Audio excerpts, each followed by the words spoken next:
Good morning friends. मैं सुनील सानंद आप लोग को क्रिएटिव स्टडी पॉइंट में स्वागत करता हूं।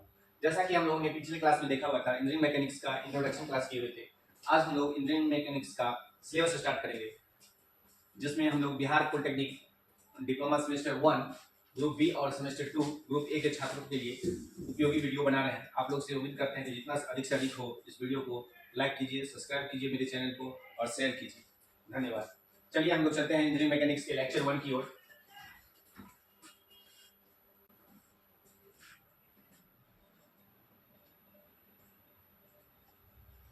पिछली क्लास में हमने डिस्कस किया था मैकेनिक्स क्या है, बताए हुए थे हम। Mechanics is the branch of physics in which studies the effect of force and force acting on a body. यानी किसी भी वस्तु पर लगने वाले बल और बल के प्रभाव का अध्ययन ही क्या कहलाता है? मैकेनिक्स कहलाता है। तो हम लोग देखते हैं मैकेनिक्स में जो किसी भी वस्तु है यानी बॉडी है, वह बॉडी क्या होता है। तो एक्चुअली बॉडी का मीनिंग हर एक जगह अलग तो अलग होता है। हम लोग इंजीनियरिंग में कहते हैं हर वह चीज जिस पे हम लोग एनालिसिस करते हैं वह बॉडी कहलाता है। यानी anything on which our analysis is performed is called body. On which our analysis is performed is called body. हर वह चीज जिस पे हम लोग अध्ययन करेंगे उसको क्या कहेंगे? बॉडी कहेंगे। मान लेते हैं हम लोग को कोई डिजाइन करना है, किसी बिल्डिंग का डिजाइन करना है, तो उससे पहले हम लोग क्या करते हैं? बिल्डिंग के डिजाइन पे स्टडी करते हैं। यही स्टडी जो है क्या कहलाता है? मेरे लिए उस बिल्डिंग पे हम लोग स्टडी कर रहे हैं, वो बिल्डिंग क्या होगा? मेरे लिए बॉडी होगा। उसी तरह मान लेते हैं किसी मशीन का डिजाइन करना है, किसी मशीन या सॉफ्टवेयर का डिजाइन करना है, इसके लिए हम लोगों को क्या करना पड़ेगा? उस सॉफ्टवेयर पे हम लोग स्टडी करेंगे। जब हम उस सॉफ्टवेयर पे स्टडी करते हैं तो वह क्या कहलाता है? हमारे लिए बॉडी। अब क्योंकि हम लोग फोर्स मैकेनिक्स में फोर्स और फोर्स के इफेक्ट का अध्ययन करते हैं, तो किसी भी वस्तु पर लगने वाले बल जो क्या कहलाता है? बॉडी कहलाता है। अब देखते हैं बॉडी कितने प्रकार के होते हैं। There are types of body. There are 3 types of body. Body का जो टाइप्स होता है वह फोर्स के नेचर पे निर्भर करता है। जैसे हम लोग देखते हैं, ये पहला हो जाता है मेरा रिजिड बॉडी। पहला मेरा रिजिड बॉडी, दूसरा डिफॉर्म बॉडी और तीसरा रेसिस्टेंट बॉडी। तो ये 3 तरह के बॉडी होते हैं जो हम लोग इंजीनियरिंग मैकेनिक्स में पढ़ते हैं। अब चलते हैं हम लोग स्टडी करेंगे one by one. Rigid body. Rigid body क्या होता है उससे पहले हम लोग जानेंगे। रिजिड बॉडी क्या होता है? ऐसी बॉडी जिसपे यदि आप फोर्स लगाते हो तो क्या करता है? उसका शेप साइज बदलता नहीं है, उसको हम लोग रिजिड बॉडी कहते हैं। सपोज कीजिए यह एक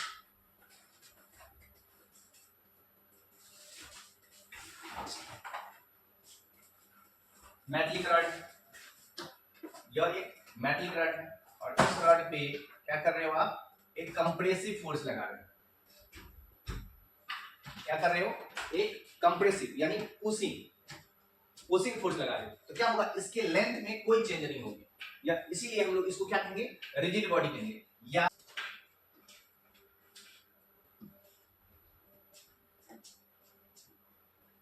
सेम टाइप का बॉडी है और इस बॉडी पे हम लोग क्या करेंगे?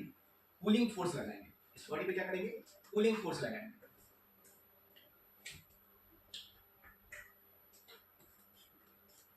जो पी फोर्स है, ये भी पी फोर्स है। फर्स्ट केस में पुशिंग फोर्स है,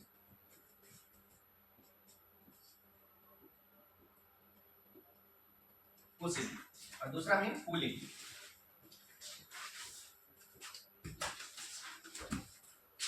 कूलिंग तो यह क्या कहलाएगा? क्यों? पहले केस में क्या है? पुशिंग फोर्स है, दूसरे केस में कूलिंग है। लेकिन किसी भी केस में इस बॉडी के शेप या साइज में कोई परिवर्तन नहीं हो रहा है, इसलिए ये बॉडी क्या कहलाएगा? रिजिड बॉडी कहलाएगा। एक चीज और हम लोग देखते हैं, जैसे सपोज कीजिए यह मेरे हथेली है और ऊपर से हम लोग बल लगाते हैं, तो जैसे ही बल लगाएंगे तो यह बल हम इसके टॉप पे लगा रहे हैं लेकिन हमको इस हैंड पे मिल रहा है। दैट मीन्स रिजिड बॉडी क्या होता है? बल को ट्रांसमिट करता है। दैट मीन्स रिजिड बॉडी क्या होगा? बल को ट्रांसमिट करेगा। तो चलते हैं इसके डेफिनेशन की ओर।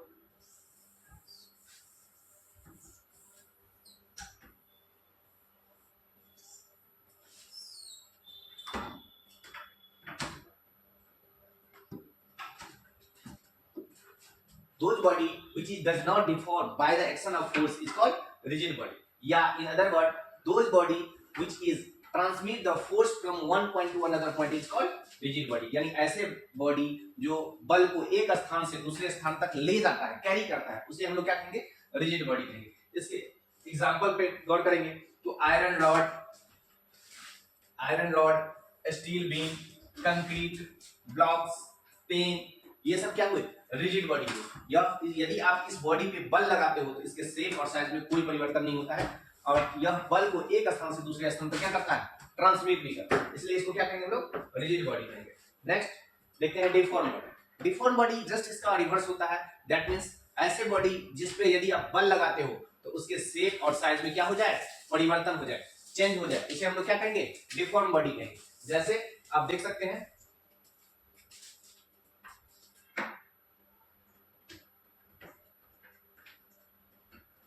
यह एक स्प्रिंग है।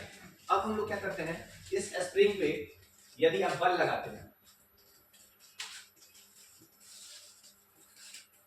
कंप्रेसिव यानी पुशिंग बल लगाते हो, इसका शेप क्या हो जाएगा? बदल जाएगा। इसका शेप क्या हो जाएगा? बदल जाएगा। इसीलिए यह क्या कहलाता है? डिफॉर्म बॉडी कहलाता है। इसका शेप यहां हो गया तो क्या हो गया? बदल गया। इसीलिए हम क्या कहेंगे? इसे डिफॉर्म बॉडी कहेंगे। यानी ऐसे बॉडी जिस पे यदि आप बल लगाते हो तो उसके शेप और साइज में परिवर्तन हो जाए उसे क्या कहेंगे? डिफॉर्म बॉडी कहेंगे। और वह बॉडी क्या करता है? बल को ट्रांसमिट नहीं करता है। वह बॉडी क्या करता है? बल को ट्रांसमिट नहीं करता, यानी एक पॉइंट से दूसरे पॉइंट तक नहीं ले जाता है। जैसे सपोज कीजिए यह एक रस्सी है। अब इस रस्सी को हम लोग पकड़े हुए हैं और इसको क्या कर रहे हैं? ऊपर से बल लगा रहे हैं तो नीचे वाले हाथ पे हमको कोई अनुभव फीलिंग नहीं हो रहा है। दैट मींस यह क्या है? डिफॉर्म कर जा रहा है। जब भी हम लोग इस पे कंप्रेसिव फोर्स लगाते हैं यानी पुशिंग फोर्स लगाते हैं यह डिफॉर्म कर जाता है, बल को ट्रांसमिट नहीं करता है। इसलिए यह क्या कहलाएगा? डिफॉर्म बॉडी कहलाएगा।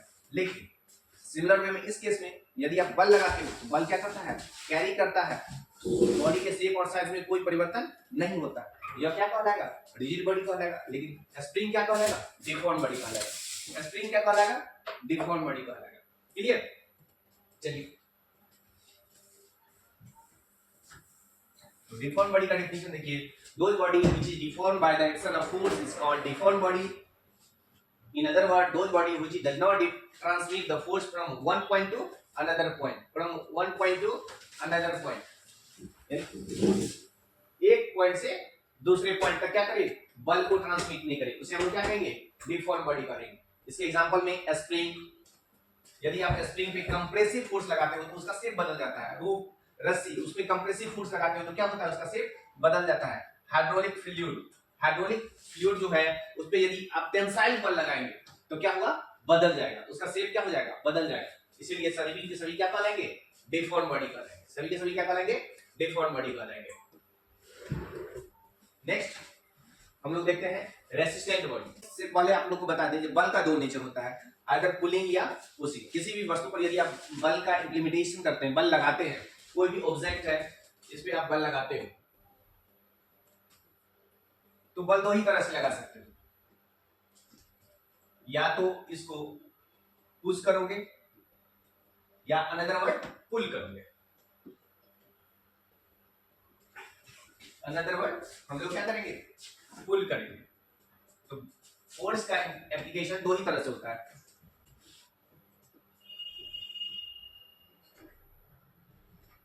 पुशिंग, पुल, दो ही एप्लीकेशन होता है। तो बल के नेचर पे निर्भर करेगा, यदि किसी कोई बॉडी रिजिड होगा या डिफॉर्म होगा, ये बल की नेचर बताएगी। इसको हम लोग क्या कहेंगे? रेसिस्टेंट बॉडी कहेंगे। जैसे स्प्रिंग या रस्सी, रस्सी में हम लोग बिल्कुल आसानी से समझ सकते हैं। आपको बता दें यह एक रस्सी है, यह एक रस्सी है और इस पे हम लोग क्या करते हैं? बल कंप्रेसिव फोर्स लगाते हैं यानी पुशिंग फोर्स लगाते हैं। इसको एक दूसरे को पुश कर रहे हैं तो ऑब्जेक्ट क्या हो रहा है? सिकुड़ जा रहा है, बल को ट्रांसमिट नहीं कर रहा है, यानी डिफॉर्म बॉडी होगा। अब हम क्या करते हैं? इसको पुलिंग फोर्स लगा रहे हैं। अब एक वन हैंड से इसको खींच रहे हैं, अनदर हैंड पे इफेक्ट हो रहा है, यानी बल को ट्रांसमिट कर रहा है। इसके शेप साइज में कोई परिवर्तन नहीं हो रहा है तो यह क्या हो जाएगा? रिजिड बॉडी होगा। यानी आप सामने में है सेम बॉडी, यह क्या हो रहा है? डिफॉर्म है, और सेम बॉडी क्या है? रिजिड है। यानी यह बल के नेचर पे निर्भर कर रहा है। अगर आप पुश कर रहे हो तो क्या हो गया? डिफॉर्म हो गया। यदि पुल कर रहे हो तो क्या हो गया? रिजिड हो गया। तो ऐसे बॉडी को हम लोग क्या कहेंगे? रेसिस्टेंट बॉडी कहेंगे, जो पुशिंग का भी मतलब रिजिड का भी बिहेवियर रखता है अपने पास और डिफॉर्म का भी बिहेवियर रखता है अपने पास, उसे हम लोग क्या कहेंगे? रेसिस्टेंट बॉडी कहेंगे।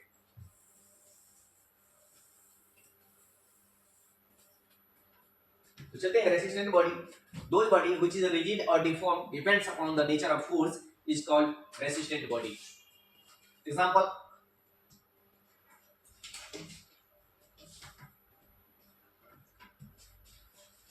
सॉरी इसमें एक प्रिंटिंग मिस्टेक है। आयरन रॉड्स यह रेसिस्टेंट बॉडी नहीं होगा। स्टील बीम रेसिस्टेंट बॉडी नहीं होगा। कंक्रीट ब्लॉक ये रेसिस्टेंट बॉडी नहीं होगा। लेकिन स्प्रिंग जो होगा वह रेसिस्टेंट बॉडी होगा। स्प्रिंग जो होगा वह क्या होगा? रेसिस्टेंट बॉडी होगा। रूफ रस्सी यह क्या होगा? रेसिस्टेंट बॉडी होगा। और हाइड्रोलिक फ्लूइड क्या होगा? रेसिस्टेंट बॉडी होगा। ये सभी क्या होते हैं? रेसिस्टेंट बॉडी होते हैं। तो अभी आप इसका स्क्रीनशॉट ले सकते हैं। जो भी स्लाइड्स हम लोग पढ़ाते हैं उसका आप लोग स्लाइड 1 बाय 1 स्क्रीनशॉट भी लेते चलिए, ताकि आपका नोट्स बनता चला जाए। और इस याद रखिए, मैकेनिक्स में क्या होता है, नोट्स बहुत कम होता है और उसको याद करना बहुत जरूरी होता है। सारी चीज आपको याद होगा तभी 1 बाय 1 हम लोग प्रॉब्लम्स बनाएंगे। जो भी प्रॉब्लम्स, मैकेनिक्स एक मैथ है, उसी की तरह हम लोग क्या करते हैं, जैसे मैथ में थ्योरी पढ़ते हैं और न्यूमेरिकल्स के लिए हम लोग एक्सरसाइज करते हैं, उसी तरह मैकेनिक्स में है। आपको थ्योरी पूरा कंठस्थ होना चाहिए, इसके बाद ही आप न्यूमेरिकल की ओर रुख कर सकते हैं। चलिए देखते हैं नेक्स्ट। तो बेसिक चीज हम लोग बहुत ही फिजिक्स का बेसिक चीज जानने जा रहे हैं और आप लोग जानते भी होइएगा, इसलिए इसको हम लोग रिकॉल कर दे रहे हैं। क्या है? इन generally the used term distance, displacement, force, speed, velocity, acceleration, work, these quantity are classified as scalar या वेक्टर। ये सभी क्वांटिटी या तो स्केलर क्वांटिटी होंगे या वेक्टर क्वांटिटी होंगे। तो 1 बाय 1 हम लोग जानते हैं जो स्केलर क्वांटिटी क्या होता है। स्केलर क्वांटिटी ऐसे फिजिकल क्वांटिटी होते हैं जिसमें सिर्फ और सिर्फ मैग्नीट्यूड होते हैं और उसमें डायरेक्शन नहीं होता है। दैट मींस वो डायरेक्शन पे निर्भर नहीं करता है, वह उसमें सिर्फ और सिर्फ मैग्नीट्यूड होता है और वह मैग्नीट्यूड पे ही निर्भर करता है। यानी those physical quantity having only magnitude is called scalar quantity. They does not depend upon the direction. वो डायरेक्शन पे क्या करता है? डिपेंड नहीं करता है। सपोज अब पॉइंट, ये पॉइंट मेरा ए है और इस ए पॉइंट से हम लोग चलना स्टार्ट किए और पॉइंट बी पर पहुंच रहे हैं, पॉइंट बी पर पहुंच रहे हैं, ठीक है। तो हम क्या करेंगे, अगर डिस्टेंस मेजर करना होगा तो इस लाइन के अकॉर्डिंग हमको मूव करना होगा। इस लाइन के अकॉर्डिंग हमको क्या करना होगा? मूव करना होगा। तो जो टोटल डिस्टेंस आएगा वही हो जाएगा डिस्टेंस। लेकिन अगर हम क्या करते हैं, डिस्प्लेसमेंट बताते हैं, तो डिस्प्लेसमेंट बताते हैं तो क्या होता है, तो shortest distance between 2 points is called displacement. तो ये जो दूरी होगा वो क्या कहलाएगा? डिस्प्लेसमेंट होगा। तो डिस्प्लेसमेंट क्या हुआ? डायरेक्शन पे निर्भर करता है, लेकिन डिस्टेंस डायरेक्शन पे निर्भर नहीं करता है। दैट मींस डिस्टेंस जो होगा वो क्या होगा? ये स्केलर क्वांटिटी होगा। Clear?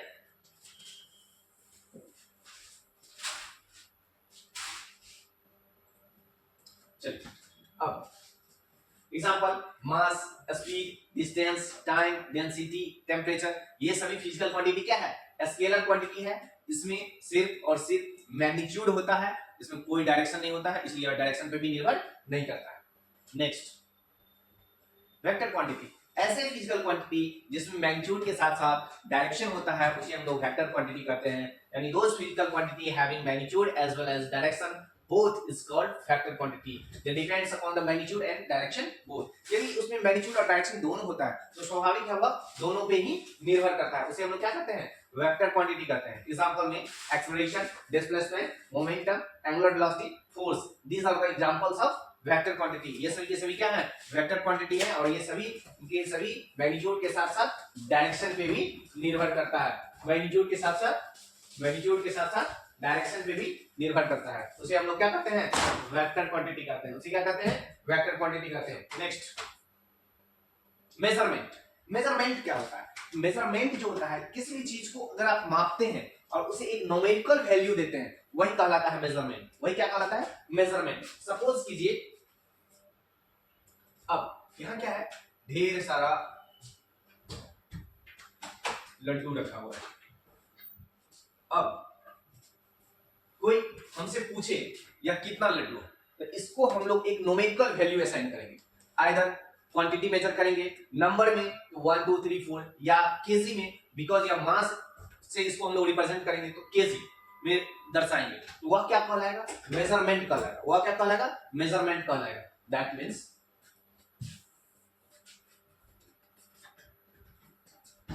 That means measurement is the process of finding a number that show the amount of anything. Measurement is a process of finding the number that show the amount of anything. किसी भी चीज का अगर amount दर्शाना है आपको, किसी भी चीज का अमाउंट दर्शाना है तो वह किससे दर्शा सकते हैं? मेजरमेंट से दर्शा सकते हैं. अब any system of measurement is a set of unit which can be used to specify anything which can be measured. जब भी कुछ को हम लोग मापते हैं उसे एक सेट ऑफ यूनिट्स की जरूरत पड़ती है जिसमें हम लोग उसको दर्शाते हैं. There are different types of measuring system. Measuring system different types का है. One by one हम लोग स्टडी करेंगे. फर्स्ट मेजरिंग सिस्टम जो है वह है CGS system. First measuring system जो है वह है CGS सिस्टम. CGS सिस्टम जो है वह वर्ल्ड का सबसे ओल्डेस्ट या फर्स्ट मेजरिंग सिस्टम है जो कि फ्रेंच पीपुल के द्वारा डेवलप किया गया था. जो कि फ्रेंच पीपुल के द्वारा क्या किया गया था? डेवलप किया गया था. यह फर्स्ट वर्ल्ड का जो है फर्स्ट मेजरिंग सिस्टम है. इसमें हम लोग तीन चीज पर गौर करते हैं. It stand for centimetre, gram and second. So length, mass and time are expressed in the term of centimeter, gram and second respectively. That means length को हम लोग इस यूनिट में सेंटीमीटर में दर्शाएंगे, मास को हम लोग ग्राम में दर्शाएंगे और टाइम को हम लोग क्या किस चीज में दर्शाएंगे? सेकंड में दिखाएंगे. यही यूनिट कहलाता है centimetre. CGS system. CGS system के बाद आता है एमकेएस सिस्टम. एमकेएस सिस्टम जो है यह इसमें यूनिट्स मेजर किया जाएगा. मास, लेंथ जो मेजर किया जाएगा वह मीटर में मेजर किया जाएगा. मास जो मेजर किया जाएगा वह किलोग्राम में मेजर किया जाएगा. इसके बाद टाइम जो मेजर किया जाएगा यह सेकंड में मेजर किया जाएगा. और जनरली यह इंजीनियरिंग सिस्टम में क्या किया जाता है? इंजीनियरिंग फील्ड्स में एमकेएस सिस्टम का यूज किया जाता है. इसके बाद का सिस्टम है FPS system. FPS system of unit is a scheme for measuring dimensional and material quantity. The fundamental units are the foot for length. Foot जो दर्शाता है वो लेंथ को दर्शाता है. And the pound of for weight. Weight के लिए क्या चीज को दर्शाया जाता है? पॉइंट से. और टाइम को हम लोग सेकंड से दर्शाते हैं. तो एपीएस सिस्टम में सिर्फ एक चीज आप लोग गौर करिएगा. एपीएस सिस्टम जो है वह डायमेंशनल एंड मटेरियल क्वांटिटी को मेजर करने के लिए जनरली यूज किया जाता है. और अमेरिकन सिस्टम में जनरली एपीएस सिस्टम ही यूज किया जाता है. इसके बाद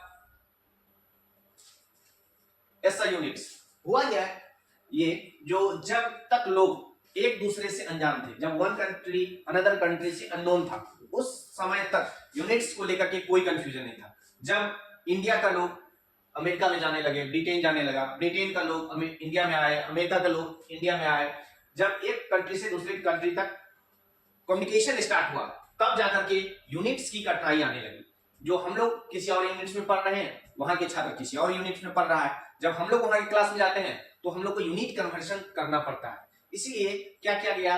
वर्ल्ड के सभी ऑर्गेनाइजेशन, जो मेजरिंग ऑर्गेनाइजेशन के लोग थे, वो एक साथ इकट्ठा हुए और उन्होंने कहा नहीं, इस समस्या को दूर करना है. इसलिए उन्होंने एसआई यूनिट की डेवलपमेंट की. That means SI unit as an international system of unit measurement that are used in universally technical and scientific research to avoid the confusion with units. जो यूनिट्स को लेकर कंफ्यूजन था, जो units को लेकर क्या था?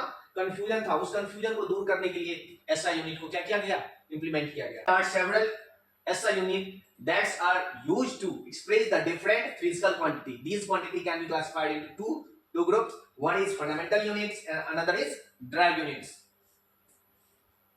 चलते हैं फंडामेंटल यूनिट क्या होता है. फंडामेंटल यूनिट्स ऐसे यूनिट्स होते हैं जो किसी अन्य यूनिट्स पे निर्भर नहीं करता है. उसे हम लोग क्या कहते हैं? फंडामेंटल यूनिट्स कहते हैं. यानी the fundamental units that are not depends upon the other units are called fundamental units. उसे हम लोग क्या कहेंगे? फंडामेंटल यूनिट्स कहेंगे. There are 7 fundamental units. आप लोग को ऑब्जेक्टिव में भी पूछ सकता है जो फंडामेंटल यूनिट्स को कितने होते हैं? तो 7 फंडामेंटल यूनिट्स होते हैं. चलिए देखते हैं कौन कौन से फंडामेंटल यूनिट्स हैं. तो फंडामेंटल यूनिट्स जो है वह लेंथ के लिए मीटर का यूज किया जाता है, मास के लिए केजी का यूज किया जाता है, टाइम के लिए सेकंड का यूज किया जाता है, करंट के लिए एम्पियर का यूज किया जाता है, टेम्परेचर के लिए केल्विन का यूज किया जाता है, लुमिनस इंटेंसिटी के लिए कैंडेला का यूज किया जाता है, और अमाउंट ऑफ सब्सटेंसेस को हम लोग केमिस्ट्री में यूज करते हैं या मोल से दर्शाया जाता है. These are the fundamental units, ये सभी के सभी क्या है, फंडामेंटल यूनिट्स है। और नेक्स्ट 2 यूनिट्स इसमें जो दर्शाया गया है, प्लेन एंगल्स जो हम लोग रेडियन से दर्शाते हैं, और सॉलिड एंगल्स जो स्टेरेडियन से दर्शाते हैं, ये दोनों क्या है, सप्लीमेंट्री यूनिट्स हैं, supplementary of units of SI units. Next drive units. तो ड्राइव यूनिट्स क्या होते हैं, ऐसे यूनिट्स जो फंडामेंटल यूनिट्स की सहायता से बनता है, उसे हम लोग क्या कहते हैं, ड्राइव यूनिट कहते हैं, यानी the units depends upon the fundamental units is called drive units. Drive unit का एग्जांपल आप देख सकते हैं, दिया हुआ डेंसिटी, डेंसिटी जो होता है वह मास अपॉन वॉल्यूम होता है।